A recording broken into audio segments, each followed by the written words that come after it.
안녕하세요. 오늘도 사연살롱을 찾아주셔서 감사합니다. 서울에 사는 50대 중반 여자입니다. 저에게는 정말 애지중지 키운 딸이 하나 있는데요. 어떤 부모든 자기 자식을 떠올리면 그렇지 않은 사람이 없겠지만 딸만 생각하면 참 고마우면서도 미안하고 또 애틋한 마음이 들어요. 제 나름대로 인생을 열심히 살아내면서 딸에게 해줄 수 있는 건 최대한 해준다고 해줬지만 그래도 딸 입장에서 보면 한없이 부족한 부모였을 거예요. 딸이 15살이 되었을 때 저는 남편과 이혼하고 지금껏 쭉 혼자서 딸을 키워냈거든요. 하필이면 질풍노도의 시기 중에서도 가장 심하다는 중학교 2학년 때 겪은 부모의 이혼은 아이에겐 상당한 충격이었을 거예요. 저조차도 이혼 가정을 겪어보지 않고 컸기 때문에 딸의 슬픔이 어느 정도일지 감히 가늠이 되지 않았거든요. 어린 시절 부모님 두 분께서 사이가 좋은 온전하고 화목한 가정에서 자란 제가 내 자식을 이혼 가정 한부모 자식으로 만들게 될 줄은 정말 꿈에도 몰랐어요. 어리석게도 저도 그때는 생각이 어른스럽지 못해서 저에게 그런 상황이 왔다는 것에 충격을 심하게 받았어요. 사실 누구보다도 마음이 아팠을 것은 제가 아니라 제 딸이었을 텐데 당시에는 당사자인 저만이 이 불행의 주인공이라고 생각했어요. 남편과는 결혼 전 6년이라는 긴 시간을 만났고 결혼을 해서 딸을 낳아 기르는 데까지 20년을 가장 가까운 사이로 지냈어요. 그런데 그렇게 20년 넘게 세상에서 하나밖에 없는 내 편이라고 믿었던 사람이 알고 보니 무려 4년간 저 몰래 외도를 하고 있었더군요. 그것도 제가 아끼고 예뻐하던 어린 애제자하고요.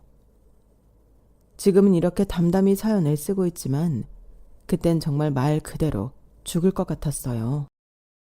그 사실을 처음 알게 된 건 다른 제자들을 통해서였어요.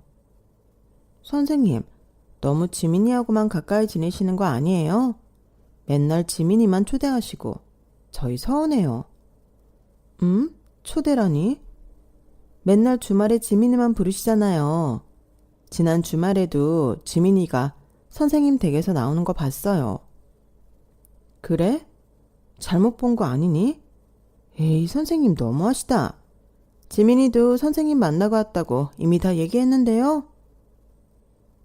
거짓말 치지 말라는 듯 웃는 제자들을 보면서 순간 머리가 핑 돌더군요. 당시 친정 아빠께서 건강이 많이 악화되셔서 주말마다 딸은 남편에게 맡기고 친정에 내려가 있었거든요. 남편밖에 없는 주말에 저희 집에서 나왔다는 제자라니 안 봐도 뻔했죠. 무엇보다도 괴로웠던 건 그 말을 듣자마자 지난날 지민이에 대해 이야기하던 남편의 말들이 바로 떠올랐다는 거예요. 저는 무용을 전공해 학원에서 강사를 하고 있었는데 지민이는 제가 가르치는 학생 중 가장 눈에 띄는 아이였거든요. 우선 대학부터 무용으로 가장 유명한 학교에 입학을 했고 그 학교에서도 가장 떠오르는 유망주였어요.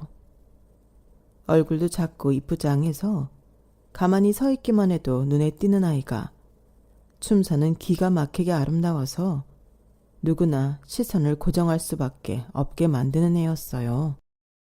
입시 때부터 제가 가르친 아이이고 대학 졸업을 앞두고 있던 당시까지 거의 6년이라는 세월을 키우다시피 했던 제자라 당연히 애착이 갈 수밖에 없었던 애였어요.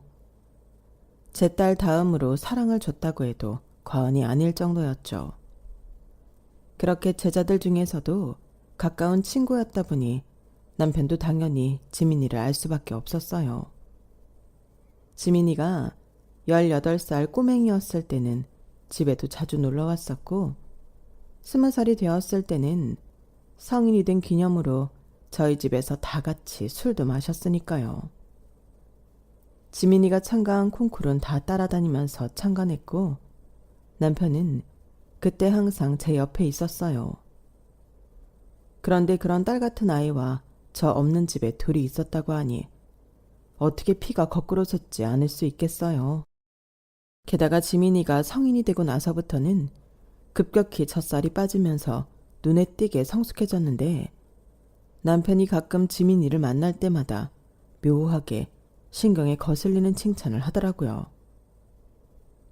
지민이는 왜 이렇게 갈수록 예뻐지니? 너는 진짜 남자 조심해야 한다. 네? 애한테 무슨 그런 말을 해. 알아서 잘하겠지. 그 나이 또래 남자애들이 뻔하니까 그렇지. 너처럼 예쁜 애들은 특히나 더 이상한 남자가 많이 붙으니까 조심해야 해. 무슨 일 생기면 우리한테 얘기하고. 감사합니다. 진짜 지민이는 예뻐지는 거 볼 때마다 내가 다 불안해 죽겠다니까.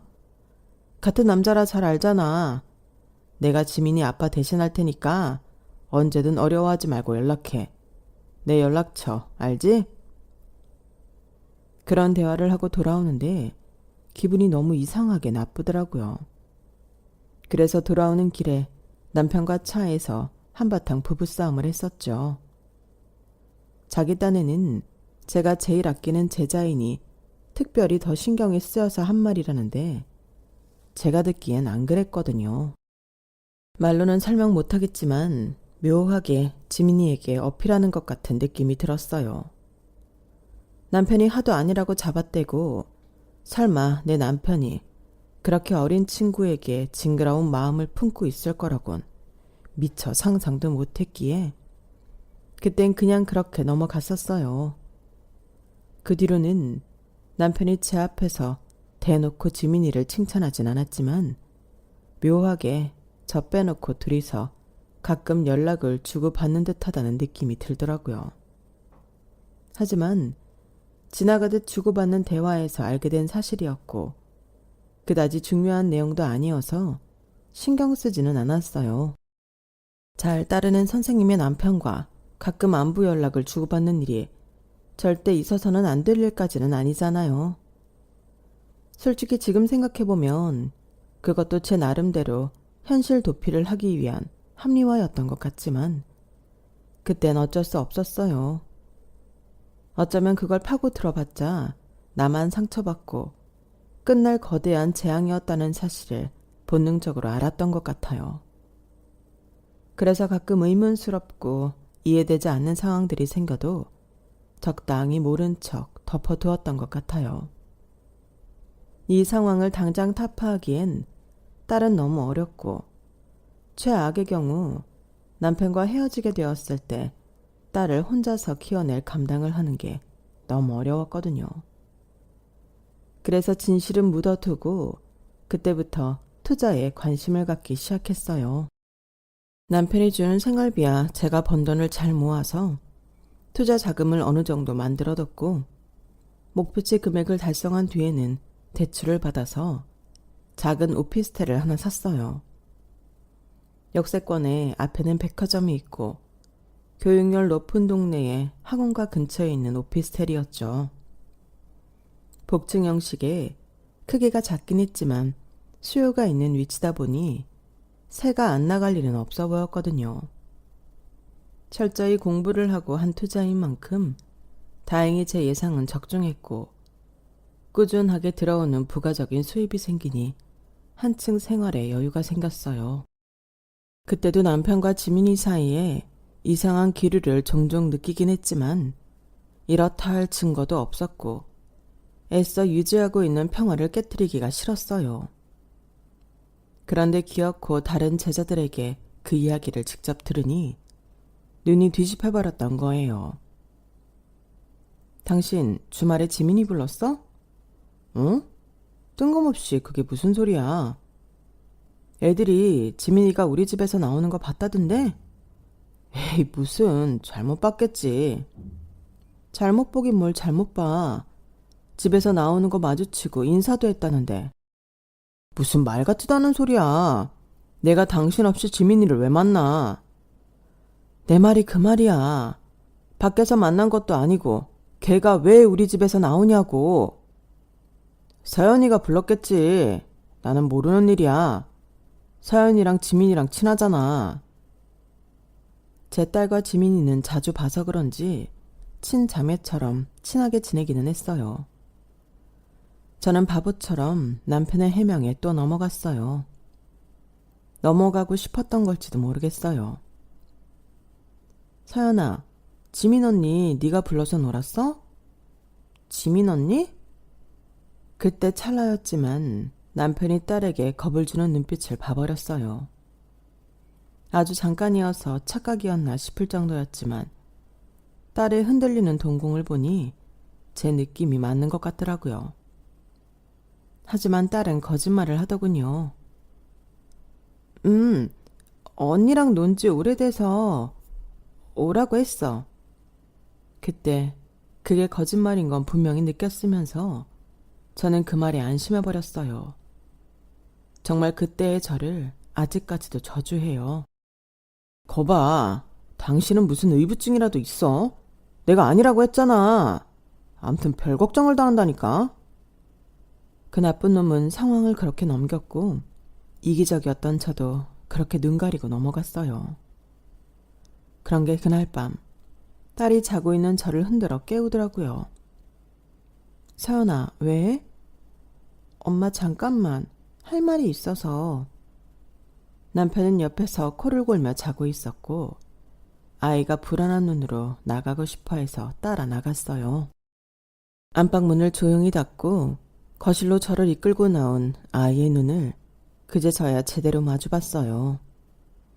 도대체 언제부터 그러고 있었던 건지 큰 눈에 눈물이 그렁그렁해서는 울고 있더라고요. 정신이 퍼뜩 들었어요. 서연아, 왜 그래? 무슨 일 있었어? 엄마, 사실은 나 거짓말했어. 무슨 소리야 그게? 아빠가 엄마한테 말하면 죽는다 해서. 지민이 언니 나 보러 온 거 아니야.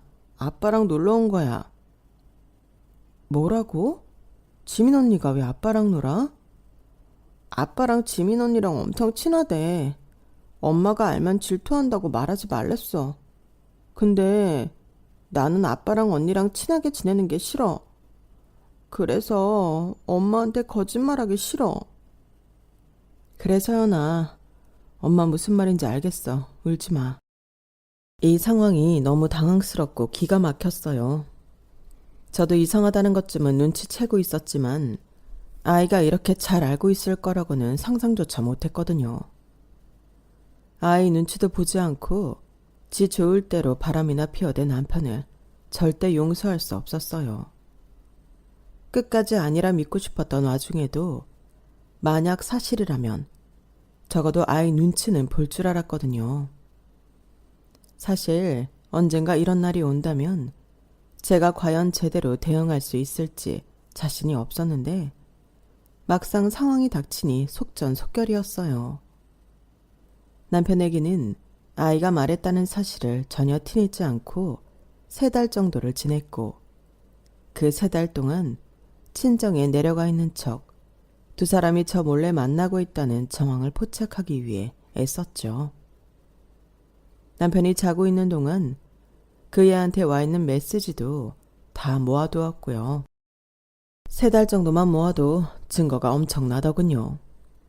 이 정도면 절대 부족하지 않다고 생각될 때쯤 남편에게 이혼 통보를 했고 노발대발하는 남편에게 불륜 사실을 알고 있었다고 고백하자 사색이 되어서는 저를 붙잡더군요. 여보, 뭔가 오해가 있었나 본데. 그런 거 아니야. 증거가 이렇게 많은데 아니긴 뭐가 아니야. 당신이 무슨 말을 해도 내 마음은 확실해. 난 당신이랑 더 부부를 살 마음 없어. 우리 서연이는 우리 딸은 잘 키워야지. 아빠 없이 어떻게 혼자서 딸을 키우려고 해? 당신 같은 아빠는 내 딸한테 필요 없어. 어떻게 딸 앞에서 아무렇지도 않게 바람을 필 수 있어? 그래놓고 뻔뻔하게 내 앞에서 애한테 겁을 줘? 현실적으로 생각해야지. 내가 잘못한 건 한 거고 나 없이 애는 어떻게 키우려고 해? 당신 강사하는 돈으로 혼자 애 키울 수 있을 것 같아? 양육비는 꼬박꼬박 받을 건데 무슨 소리야. 그리고 돈 때문에 못 헤어질 만큼 나 능력 없지 않아. 곱게 헤어져주면 상간녀 소송은 안 할게. 우리 여기서 더 더러워지지 말고 깨끗하게 헤어지자. 쿨하게 헤어져 줄 줄 알았던 남편은 의외로 저에게 매달리더군요. 외로움을 많이 타던 사람이라 그런지 갑자기 가정이 없어진다는 걸 받아들이지 못하는 것 같았어요. 저에 대한 마음은 식었다고 해도 딸에 대한 애정이 여전한 것도 한몫하는 것 같았어요. 하지만 저런 인간에게 제 딸을 맡길 수는 없었죠. 그래서 몇 날 며칠 남편을 회유하고 협박한 끝에 결국 순순히 합의 이혼을 받아냈어요. 이혼이 최선의 선택은 아닐 수도 있었겠지만 그때 제 마음은 너무 멍투성이어서 미처 그런 것까지 볼 생각은 못했어요.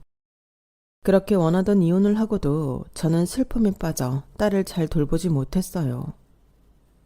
저를 배신한 남편만 제 눈앞에서 없어지면 모든 일이 잘 풀릴 거라고 생각했는데 현실은 그렇지 않더라고요. 오피스텔에 투자를 해놓은 덕에 예상만큼 허덕이진 않았어요. 하지만 왜인지 자꾸만 아이에게 못해주고 있다는 느낌을 지울 수가 없더라고요. 다른 건 몰라도 남편이 직장은 번듯했기에 전에는 늘 여유가 있다고 생각했는데 이혼했다는 사실만으로도 여유가 확 줄어든 기분이 들었어요. 이혼을 하고 나서 한동안은 분노에 휩싸여 있다가 분노가 끝나고는 깊은 우울이 찾아왔어요. 아이는 뒷전이고 시시각각 제 감정에만 빠져 있다가 정신을 차려보니 아이는 제 미래를 위해서 노력하고 있더군요. 뒤늦게 제가 이혼을 하는 바람에 아이 인생에 하자를 만들어버린 게 아닐까 싶은 두려움이 들더군요. 그 생각이 곧 강박으로 이어져서 돈을 버는 대로 다 저축을 했어요. 아이에게 그때그때 하고 싶은 걸 다 하게 해줄 수는 없더라도 나중을 위한 대비는 해주고 싶었죠. 그런데 아이러니하게도 악착같이 돈을 모을수록 아이에게 저도 모르게 더 심리적인 부담을 주게 됐던 모양이에요. 제 의도와는 상관없이 제 딸은 제가 경제적으로 여유가 없어서 그렇게 아끼는 줄 알고 아주 알뜰살뜰하게 컸어요. 어리고 철없던 딸이 언제 이렇게 커서 뭐 하나를 사도 낭비 없이 야무지게 살림살이를 사는 모습이 기특하기도 했지만 한편으로는 미안하고 안쓰럽기도 하더군요. 남편과 이혼하지 않고 살았더라면 마냥 공주처럼 컸을 걸 생각하니 가끔은 울컥하기도 했고요. 딸은 눈치도 워낙 빨라서 제가 그런 생각을 하고 있으면 귀신같이 알고 오히려 저를 위로해 주더군요. 엄마, 또 이상한 생각하지? 이혼한 게 엄마 잘못도 아니고 너무 그러지 마요. 다 지난 일이잖아. 난 엄마가 사랑으로 키워줘서 아무것도 부족한 게 없어. 부모가 철이 없으면 아이가 성숙하게 큰다더니 정말 그 말이 맞는 건지 제 딸은 어느새 어른이 되어 있더군요. 늘 미련하게 과거만 붙잡고 사는 건 오히려 저였어요. 상처를 받아도 어린 딸이 더 받았을 텐데 제 감정에 휩싸여 있느라 딸의 감정도 못 살펴준 게 미안했죠. 그럴 때마다 딸을 위해 준비해둔 통장이 불어가는 모습을 보며 스스로를 위로했어요. 물론 돈이 인생의 전부는 아니지만 나중에 딸이 제2의 인생을 준비할 때는 유년 시절 겪었던 그 어떤 고생도 하지 않길 바랬거든요. 돈이 행복은 아니지만 불행은 막을 수 있다고들 하잖아요. 저는 그 말만 철석같이 믿고 살았어요. 남편과 헤어지기 전 부동산 투자를 해뒀던 게 제 인생에서 가장 잘한 일 중 하나라고 생각하고 있어서 모은 돈으로 부동산 투자도 더 늘려나갔죠. 그렇게 혈안이 돼서 돈을 모으고 투자를 하다 보니 아이가 20대 중반이 넘어 취직을 했을 때쯤엔 집안 사정이 꽤 풍족해져 있더라고요. 그때는 이미 아이도 제 힘으로 밥벌이를 할 때라 크게 실감은 못하는 것 같더라고요. 형편이 어느 정도 나아졌음에도 딸은 예전처럼 아끼던 습관을 쉽게 못 버렸어요. 마음이 아팠지만 어렸을 때 든 습관이 하루아침에 바뀌긴 힘들 테고 그 또한 어찌 보면 저 때문에 생긴 습관일 테니 답답해도 차마 뭐라고 하지는 못하겠더라고요. 어쨌든 딸이 취직을 하고 저도 경제적 여유를 되찾고 나서부터는 정말 딸과는 둘도 없는 모녀 사이가 됐어요. 함께 할 수 있는 시간도 돈도 있으니 자연스럽게 예전보다는 함께 보낼 수 있는 시간이 많아졌거든요. 확실히 아무리 모녀지간이라도 함께 보내는 시간이 많아짐에 따라 더 친근해지더라고요. 그러다 보니 딸은 종종 자신의 연애에 대해서도 곧잘 이야기해주곤 했어요. 저 모르는 새 만났던 남자친구도 있었고 그때그때 새로운 연애를 시작할 때마다 어떤 사람을 만나고 있고 어떻게 만났는지 등등 잘 이야기를 해주더군요. 확실히 젊은 사람들 연애 이야기다 보니 저 때와는 다른 가치관에 부딪히기도 했고 이해가 안 가거나 답답한 부분도 있었지만 구태여 잔소리를 보태지는 않았어요. 저 본인조차도 실패한 결혼 생활로 아이를 한부모 가정에서 자라게 만들었으면서 아이 연애에 감나라 배나라 하고 싶지는 않았거든요. 무엇보다도 그렇게 간섭해서 아이의 입을 다물게 만드는 것보단 뭐든 제가 알고 있는 게 낫다고 생각했어요. 그렇게 아이가 20대 후반이 되었을 쯤 6살 차이가 나는 남자와 만나게 되었다고 말을 해주더군요. 남자 쪽 아버지는 모 유명 갈비집을 운영하고 있고 남자는 그 집을 물려받아 일을 하고 있다고 했어요. 워낙 잘 되는 곳이라 저도 이름은 알고 있는 곳이었고 덕분에 집안 자체는 여유가 있는 집안이라는 건 확실해졌어요. 그런데 부모 욕심이라는 게 뭔지 딸과 차이가 나는 것도 그렇고 힘든 일을 하는 것 같아서 막 마음에 쏙 들지는 않더라고요. 하지만 그런 걸 딸 앞에서 바로 내색하지는 않았어요. 연애만 하다가 헤어질 수도 있는데 너무 섣부르게 반대했다간 오히려 제 반대가 기폭제가 되기라도 할까 두렵더라고요. 영 내키지는 않았지만 딸의 연애를 조용히 지켜봤어요. 그런데 딸은 의외로 1년 정도 꾸준히 잘 교제하는 것 같더라고요. 그래서 저도 딸의 애인에 대해 무뎌지고 있었는데 어느 날 딸이 생각지도 못한 얘기를 하더군요. 엄마, 나 올해 말쯤 결혼하려고요. 응? 갑자기? 요즘은 여자애들도 결혼 늦게 하지 않니? 벌써 하려고? 네, 저야 아직 20대라지만 오빠는 나이가 좀 있잖아요. 결혼 적령기 놓치고 싶지 않대요. 걔야 그렇다고 쳐도 너는 결혼 일찍 하고 싶다고 안 했었잖아. 그렇긴 한데 그래도 한다면 오빠랑 하고 싶은데 오빠 나이가 지금 결혼 시기를 놓치면 안 될 것 같다고 해서요. 딸이 말하는 걸 들어보니 많이 좋아하는 것 같았어요. 어차피 딸도 언젠가는 결혼을 해야 하고 빠르다고 해도 20대 후반이니 그러려니 넘겼죠. 그래도 결혼할 시기쯤 결혼하고 싶은 남자를 만나는 것도 축복이라서 상대가 정말 괜찮은 사람이라면 크게 나쁘지 않겠다 싶었어요. 하지만 불행하게도 그 생각은 그리 오래가지 못했죠. 서영아, 어디야? 하루는 아침 일찍 나간 딸이 밤 늦게까지 돌아오지 않더라고요.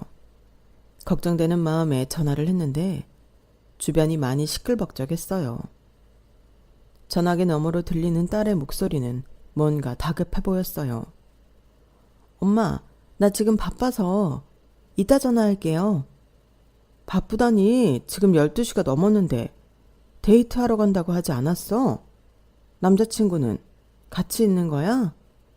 응, 엄마. 옆에 있어요. 걱정하지 마요. 집 갈 때 오빠가 데려다 준대. 이따가 내가 다시 전화할게. 끊어.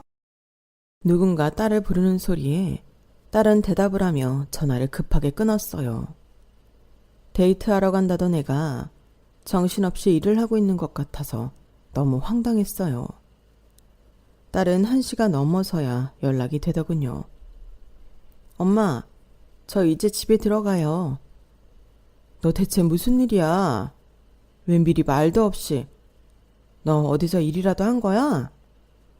아, 그게 사실은 오빠네 부모님이 일손이 부족하다고 오빠한테 도움을 청해서 마침 데이트하는 날이기도 해서 저도 가서 도와드렸어요. 뭐라고? 네가 거길 왜 가? 오빠랑 오랜만에 만나는데 헤어지기 아쉽잖아요. 안 그래도 요즘 장사가 잘 된다고 해서 한참 못 만났거든요.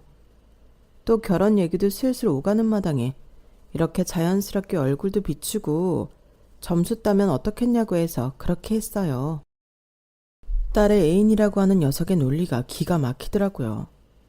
비록 제가 이혼하고 혼자서 아등바등 키우긴 했지만 제겐 참 공주 같고 귀한 딸이라 어떻게든 딸이 육체적으로 힘든 일은 하지 않게 하려고 노력하며 키웠어요. 딸이 대학에 들어가고 처음 아르바이트를 고를 때도 돈이 되는 걸 하겠다며 고깃집이나 패밀리 레스토랑 서빙 아르바이트를 하겠다고 할 때 그렇게까지 벌 거 없다고 만류를 했죠. 어떻게든 제가 돈을 더 벌어서 줬으면 좋지 딸을 고생시키고 싶진 않았어요.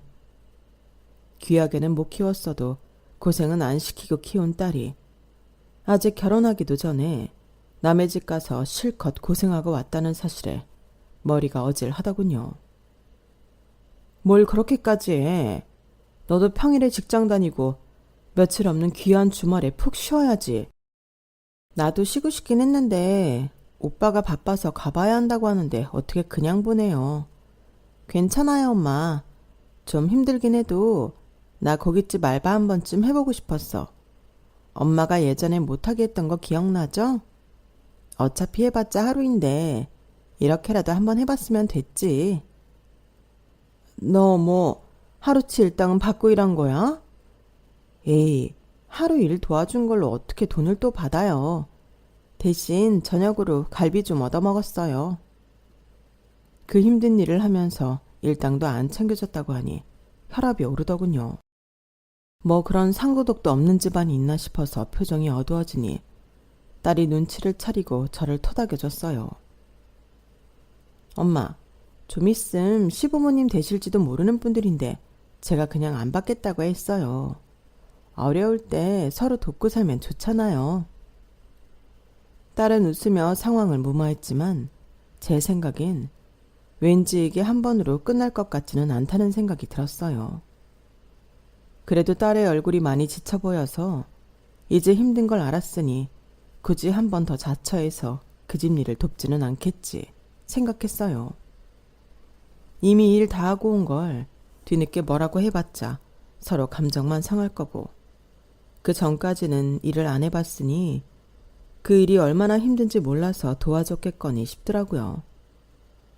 그래서 기분은 좀 찜찜했지만 애써 넘어갔어요. 그런데 그러고 몇 주 지났을 쯤 친구한테서 갑자기 전화가 오더라고요. 지선아, 잘 지내지? 미영아, 안 본 지 오래됐네. 우리 봐야지. 그래. 아니, 그런데 요즘 딸 뭐해? 회사 다닌다고 하지 않았나?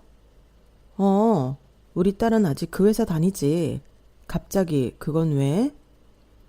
아, 다른 게 아니라 내가 남편이랑 아를 데리고 외식했는데 너 땡땡갈비집 알지? 거기서 니네 딸을 봤지 뭐야. 딸이 왜 거기서 일을 하고 있어? 뭐라고? 딸이 보자마자 엄청 당황하면서 너한텐 비밀로 해달라고 하긴 했는데 영 찜찜해서. 너는 모르고 있었던 거지? 아니, 알고는 있었는데 아무튼 알려줘서 고마워. 그게 오늘 일이야? 오늘 점심에 갔었거든. 거기가 점심 식사도 워낙 잘 나와서 우린 자주 가거든. 알겠어. 딸이 회사를 다니고 있긴 한데 자꾸 주말에 거기 가서 일을 하나 봐. 하지 말라니까. 아무튼 고마워. 그 말을 듣고 전 바로 그 갈빗집으로 향했어요. 매주 주말마다 애인과 데이트를 하고 오겠다면서 편한 옷차림으로 나가서는 밤늦게 퀭한 얼굴로 들어오는 딸의 얼굴이 바로 떠오르더군요. 설마 하는 마음에 그동안 의심조차 안 했는데 생각해보니 그런 날마다 일을 하고 왔던 건 아닌지 새삼 걱정이 되더라고요. 집에서 그리 멀지 않은 곳이라 금방 도착했고 식당이 유리로 되어 있어서 딸을 금방 찾을 수 있었어요.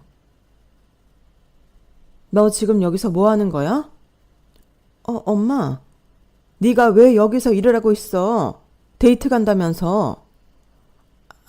그게요. 오늘도 일손이 부족하다고 해서. 아니, 일단 나가서 얘기해요. 그때 딸의 남자친구가 오더라고요. 평소에 딸이 보여준 사진으로 몇 번 봐서 그런지 얼굴은 바로 알아볼 수 있었어요. 무슨 일이야?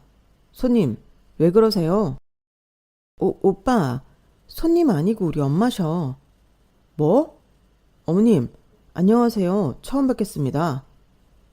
실제로 보는 건 처음이었는데 사진보다 훨씬 나이도 있고 덩치도 있고 무엇보다 제가 진상 손님인 줄 알고 다가왔는지 굉장히 태도가 껄렁껄렁했어요. 안 그래도 나빴던 기분이 더 상하더군요.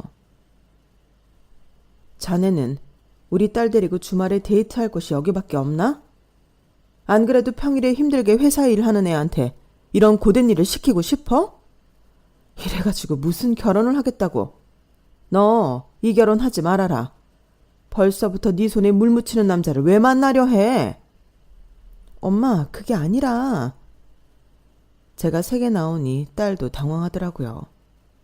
남자 쪽도 당황한 건 마찬가지였는지 저를 급하게 붙잡고 살살 눈웃음을 치기 시작했어요. 어머님, 속상하신 건 이해합니다. 다음부터는 이런 일 없게 하겠습니다. 내가 그 말을 어떻게 믿어요? 6살이나 어린애랑 결혼까지 생각하고 있으면 더 소중하게 대해주지 못할 망정. 결혼도 전부터 이렇게 부려먹고 있는데. 부려먹다뇨, 어머님. 아시다시피 서연이가 워낙 착해서 아무리 거절해도 도와주겠다고 나서더라니까요. 그래, 엄마. 내가 도와주겠다고 했어. 어차피 데이트 맨날 똑같은데 겸사겸사 몸도 움직이고 좋잖아. 말 같지도 않은 변명을 하면서 진땀을 삐질삐질 흘리는 딸을 보니 제 마음이 너무 착잡하더라고요. 남자 쪽도 마찬가지라 순간 제가 악역이 된 기분이 들었어요. 홧김에 화가 나서 이야기하긴 했지만 딸이 남자친구를 얼마나 좋아하는지도 알고 있었고 또 얼마나 좋으면 저렇게 하나 싶어서 다시는 그 집에서 일하지 않겠다는 약속 끝에 상황은 마무리됐어요. 그래도 그렇게 한번 찾아가 엎은 게 효과적이었던 모양이었어요. 딸은 다시 주말에는 곱게 차려입고 나가 데이트다운 데이트를 하는 것 같았고 남자 쪽도 눈치가 보이는지 저희 집에 선물을 보내는 등 알뜰하게 챙기더라고요. 결국 저도 마음이 열렸고 결혼을 허락해줬어요. 양가 인사를 오갔고 저희 집에 온 예비 사위는 첫 만남과는 달리 아주 예의 바르고 정중하게 굴더라고요.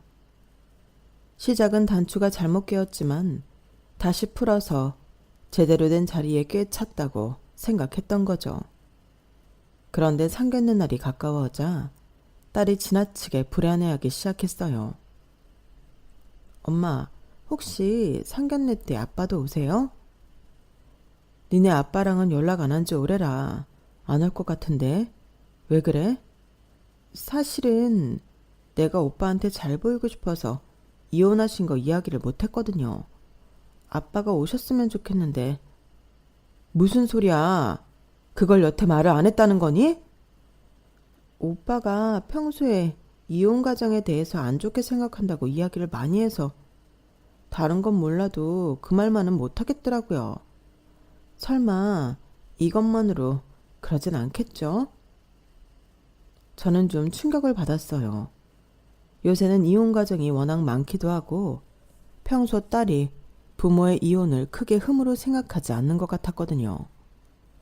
그런데 결혼은 다른 이의 시선이 개입될 수밖에 없으니 초조해 하더라고요. 다 저 때문인 것 같아서 참 미안했어요. 그게 내 흠이지 네 흠은 아니야. 서연아, 그리고 이혼 가정에서 컸다고 싫어할 것 같으면 애초에 널 좋아하지도 않았겠지. 이미 괜찮은 사람이니까 좋아하는 건데 이혼 가정이라는 걸 안다고 널 갑자기 싫어하지는 않을 거야. 그렇겠죠? 알겠어요, 엄마. 상견례 전에 오빠한테 이야기해 볼게요. 말은 그렇게 했지만 딸은 여전히 불안해 보였어요. 지켜보는 저까지 덩달아 불안해지더라고요. 저도 자식이 하나라 상견례는 처음이었고 생각보다 굉장히 떨렸어요. 상견례는 고급 한정식 식당으로 잡았고 저와 딸이 먼저 도착해서 앉아있는데 예비사위 쪽 식구들이 한참을 안 오더라고요. 벌써 20분이 지났는데 왜 이렇게 안 오지? 연락 안 왔어? 얼마나 기다려야 한대? 늦는다고 이야기하긴 했는데 그래봤자 10분 정도일 줄 알았어요. 다시 전화해 볼게요. 딸은 괜히 제 눈치가 보였는지 자리를 피해서 전화를 걸더군요. 그러고는 한참을 안 오더니 울상으로 돌아왔어요. 엄마, 진짜 죄송한데 20분 정도 더 늦을 것 같대요. 뭐? 이유가 뭔데? 오는 시간을 잘못했는데 차도 막힌다고. 그래, 알았어. 더 기다려야지. 뭐 어쩌겠니. 잘못한 사람은 따로 있는데 딸이 벌벌 떠니 저도 더 이상 추궁하지 못하겠더라고요. 앞에 한 상 가득 차려놓은 음식들이 싸늘하게 식어가는 걸 지켜보면서 기다리는데 이게 맞나 싶더군요. 저희는 혹시나 약속 장소에 늦을까봐 더 일찍 나섰거든요. 약속 시간보다 더 일찍 도착해서 기다릴 시간까지 합하면 거의 1시간이 다 돼갈 때쯤에야 예비 사돈과 사위가 도착을 했어요. 그런데 옷차림도 정말 과간이더라고요. 일을 하다가 뛰쳐나온 건지 편하기 그지없는 차림에 온몸에 갈비 냄새가 가득했어요. 늦어서 죄송해요. 길이 너무 막혀서. 누가 봐도 일하다 온 차림새로 뻔뻔하게 거짓말을 하니 기가 막히더군요. 딸도 저랑 생각이 같았는지 표정이 눈에 띄게 어두워졌어요. 그런데 저희 기분도 읽히지 않은 건지 예비 사돈댁은 싱글벙글 웃기나 하더군요. 아버님은 맞다. 이혼하셨다고 했지? 네. 너는 그런 가정사가 있었으면 진작에 말을 해줬어야지. 언제까지 숨기려고 그랬어? 이대로 누구 대역이라도 구해서 상견례라도 했어봐. 너 그거 사기 결혼이다? 사돈, 말은 가려서 하시죠. 이혼 가정에서 큰 게 흠도 아니고 말을 할 타이밍이 없어서 늦게 말한 것뿐이에요. 네, 그러시겠죠. 아무튼 참 고생 많으셨겠네요. 남편도 없이 혼자서 딸을 키우시다니 정말 대단하세요. 욕인지 칭찬인지 모를 소리를 하면서 식사가 시작됐어요. 얼마나 일을 열심히 하고 왔길래 저와 딸에겐 안중에도 없고 눈앞에 식사만 개걸스럽게 먹어치우더군요. 이러다가 식사가 끝날 때까지 아무 얘기 안 하는 거 아닌가 싶었는데 그때쯤이야 사돈이 운을 떼더군요. 뭐 자식들 결혼하는 거야. 다 절차가 거기서 거기니까 쓸데없는 얘기 얹지 않고 먼저 물어볼게요. 그 집에서는 얼마나 보태주실 수 있어요? 네? 아니 그렇잖아요. 결혼이라는 게 홀 잡고 식 잡고 그 다음엔 살림살이니까. 그렇긴 한데 너무 본론부터 이렇게 말씀하시니까 저도 좀 당황스럽네요. 무례하다는 말을 돌려서 말한 건데 귓등으로도 안 듣더군요. 당황은 무슨, 그런 건 내숭이죠. 우리는 아시다시피 매출이 좀 돼서 경제적으로 여유가 있는 편이거든요. 너무 수준이 안 맞는다 싶으면 우리도 곤란하니까 얘한테는 물어봐도 잘 모르겠다고만 하고 뭐 속 시원하게 대답을 안 하더라고요. 하긴 이혼 가정인 것도 이제 말했는데 그런 걸 알려줄 리가 없지만. 그러는 사돈 쪽에서는 얼마나 보태주실 수 있길래 그러세요? 우린 뭐 갖고 있는 집이 있어서 그거 팔아서 해줄까 했죠. 저기 땡땡땡 아파트 알죠? 거기 26평짜리 하나 갖고 있거든. 둘이 살긴 충분할 건데 이왕이면 신혼집인데 사돈네 자금이랑 합쳐서 더 좋은 데로 가야죠. 우리 아들을 오래된 아파트에서 신혼 살게 하고 싶진 않아서. 상견례처럼 중요한 약속이 늦은 것부터 시작해서 제대로 된 사과가 없는 건 물론이고 처음 나누는 대화의 시작부터 끝까지 저희 집에 대한 존중은 하나도 없더라고요. 게다가 딸은 집 형편이 꽤 많이 나아졌다는 걸 모르고 있는 상태라 저쪽에서도 제대로 모르는 게 분명했어요. 그래서 문득 딸이 말한 것보다 더 형편이 어려운 척하면 어떻게 나올지 궁금해지더라고요. 뭐 저희 딸이 몇 번 이야기했다고 하던데 여자 혼자 돈 벌어서 딸 키우는 게 보통 일이 아니거든요. 그래서 결혼에 보태줄 돈은 별로 없는데 어떡하죠?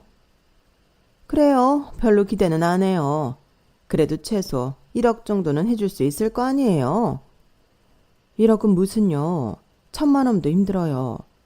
애초에 결혼할 때 부모가 뭘 해주는 게 당연한 건가요? 본인들 힘으로 할 수도 있는 거지. 뭐라고요? 1,000만 원? 아니, 모은 돈이 없을 거라고는 생각했지만 그건 너무 심하잖아요? 결혼이 돈거래도 아니고 딸한테 물어보니 정말 둘이 좋아서 결혼하는 것 같은데 돈 없으면 이대로 파혼하는 건가요? 아니 뭐 그런 건 아니지만 참 생각보다 더 형편없네. 너는 아무리 어리고 착해도 그렇지 어떻게 이런 애를. 뭐라고요? 아니 그렇잖아요. 너무 멋도 없으니까. 아무튼 됐어요. 이건 나중에 이야기하고 일단 식사나 마저 하시죠. 그쪽에서도 당황한 모양인지 그 뒤로는 말없이 식사만 이어졌어요. 한 방 먹인 것 같아 기분이 꽤 괜찮았죠. 그래도 좀 화가 났던 건 그렇게 대놓고 저희 딸에게 모욕을 주는데도 눈 하나 꿈쩍 않고 그 말을 듣고만 있던 예비 사위였어요. 애초에 귀한 주말에 딸을 데리고 가 부려먹는 것부터 딸을 위하지 않는다고는 생각했지만 이대로 시집 보냈다간 제 딸이 어떤 취급을 받든 방치할 것 같더라고요. 딸도 상견례가 끝나고 나서는 속상했는지 며칠 잠을 잘 못 자더라고요. 처음에는 못 본 척 하려고 했지만 애가 점점 야위어가니 저도 슬슬 화가 났어요. 너도 더 이상 고민하지 말고 결혼 물러라. 너 저 집에 시집가면 보나마나 사람 대접도 못 받고 무시당할 게 뻔해. 저도 그렇게 생각해요. 근데 그냥 속상해서 그러죠. 뭐가 속상해. 저런 놈은 얼른 잊어버려. 세상에 좋은 남자가 없을 것 같지? 찾아보면 자기 인연은 다 따로 있는 거야. 그렇게 무시를 당하고도 딸이 그 남자를 잊지 못하는 것 같아 답답했어요. 그런데 딸이 마음앓이를 했던 건 그것 때문이 아니었더라고요. 그게 아니라 저 때문에 괜히 엄마가 그런 모욕적인 말들을 들으셔야 했던 게 너무 죄송하고 화나서 그래요. 저도 상견례 자리에서 오빠 때문에 화가 많이 나서 헤어질 생각이었어요. 그런데 아무리 생각해도 엄마랑 제가 그날 받았던 모욕을 어떻게 갚아줄 수 있을지 떠오르지가 않아서 그래요. 엄마가 헤어지라고 했을 때 헤어졌어야 했는데 아직 제가 사람 보는 눈이 없나 봐요. 죄송해요, 엄마. 아니야, 죄송하긴. 난 네가 그것 때문에 힘들어하는 줄도 모르고 엄마야말로 미안해. 딸의 속마음을 듣고 나니 뭔가 상황이 차분히 정리가 되더군요. 저는 우선 딸의 결혼을 위해 모아두었던 돈을 찾아왔어요. 부동산 투자로 이리저리 불려놓은 금액에 세 받고 있는 집들까지 합하니 20억이 넘더라고요. 그래서 그것들을 팔아서 아주 괜찮은 집을 매입했어요. 예비 사돈이 가지고 있다던 낡은 아파트에 비하면 2배 가까이 비싼 아주 좋은 신축 아파트였죠. 주변 교통이 좋은 건 물론이고 동네 자체가 깨끗하고 돈 많은 사람들이 모여 사는 조용한 동네였어요. 부동산 좀 해봤다 하는 사람들은 다 탐을 낼 만한 아파트였어. 계약을 하고 나서 예비 사위에게 전화를 했어요. 아직 파혼 이야기를 안 한 상태라 번호가 저장되어 있었는지 바로 봤더군요. 서연이네 어머님 아니세요? 무슨 일이세요? 서연이네 어머님? 무슨 호칭이 그래? 아, 모르셨구나. 저희 집에서 파혼을 한 해 만에 그러셔서 어떻게 될지 모르니까 장모님이라는 호칭은 좀 그렇잖아요. 파혼을 한 해 만에 하고 있다고? 네, 저희 집이 워낙 보수적이라 이혼 과정에서 큰 것부터 좀 그랬는데 돈도 생각보다 너무 없으신 것 같아서 집안 급 차이가 너무 심하잖아요. 그런 집에 장가가면 저도 고생하니까 걱정이 되시나 봐요. 그러는 자네는 우리 서연이랑 살고 싶은 생각은 있기는 한 건가? 아우, 그게요. 저도 좀 고민되긴 하던데. 그래도 서연이가 일할 때 보니까 참 야무지고 싹싹해서 저희 손님들이 되게 좋아하거든요. 안 그래도 제가 부모님한테 그걸로 어필하고 있어요. 서연이 한 푼도 없이 시집오면 밥값은 해야 하잖아요. 알바 한 명만 안 써도 나가는 금액이 꽤 아껴지니까 서연이 때문에 오는 손님들도 생겨서 그걸로 어필 좀 해보려고요. 자네 지금 나랑 장난하나? 내가 분명히 처음 만날 때부터 이야기하지 않았어? 내 딸한테 그런 고된 일 시키지 말라고. 그럼 어떡해요? 어머님이 돈 한 푼 안 모아둔 바람에 따님이 무일푼으로 와서 지금 낡은 아파트에서 신혼보내게 생겼는데. 아니, 가게 매출이 그렇게 좋다면서 왜 고작 그런 낡은 아파트에서 사나? 어머님 같은 분들은 모르시겠지만요. 원래 돈이 돈을 부르는 거거든요. 집은 거기만 사놓고 지금은 싹 다 투자해 놓은 상태거든요. 그래야 더 큰 돈을 번다니까요. 됐고, 갖고 있는 집이 거기밖에 없는 주제에 파혼 얘기나 하고 있다는 거지? 돼? 그런 말을 어머님이 하실 처지는 아닌 것 같은데요. 그럴 거면 그냥 파혼하게나. 내 귀한 딸을 그런 집에 또 너 같은 인간한테 줄 수는 없으니까. 아이 참, 그러지 마시고요. 서연이 평생 처녀 귀신으로 두실 생각이세요? 걔가 회사 다니면서 월급 벌면 얼마나 번다고. 집이라도 있는 남자한테 보내야 길바닥에 나앉진 않을 거 아니에요. 그 말에 코웃음이 절로 나오더군요. 내 딸 살 곳은 내가 방금 계약하고 왔네.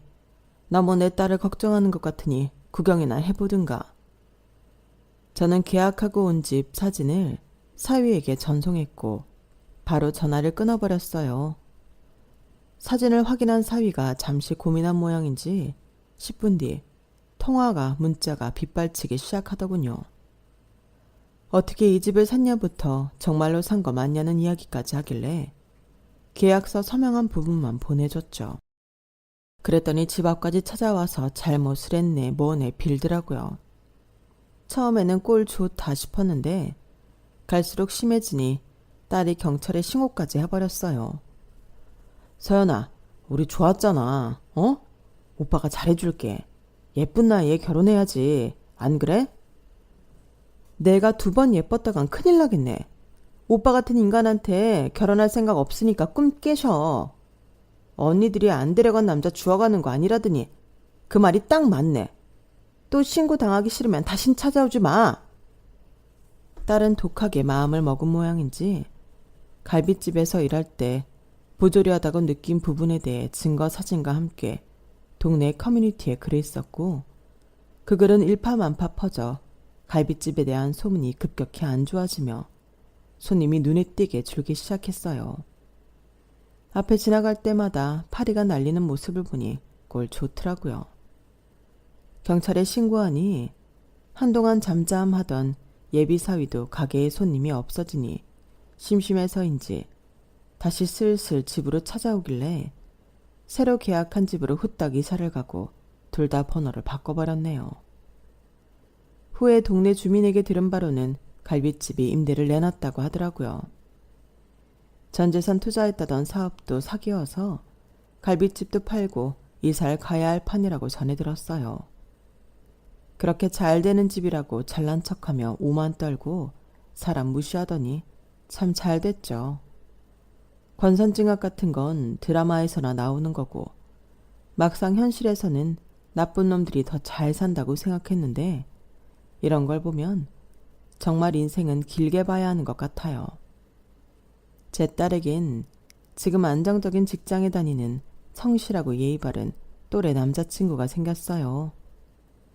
불안해하고 눈치 보던 예전과는 다르게 있는 그대로 자신을 사랑해주는 남자를 만나 지금은 아무런 걱정 없이 결혼을 앞두고 있답니다. 까딱하면 자식을 끔찍한 집안에 신일 보낼 뻔했다고 생각하면 아직도 아찔하네요. 딸에게 저의 불행을 반복하지 않게 해서 얼마나 다행인지 몰라요.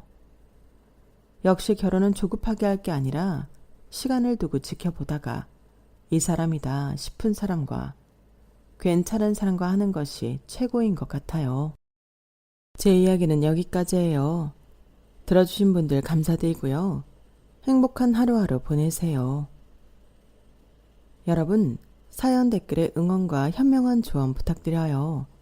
좋아요와 구독은 저에게 큰 힘이 됩니다. 오늘도 좋은 일 가득하세요.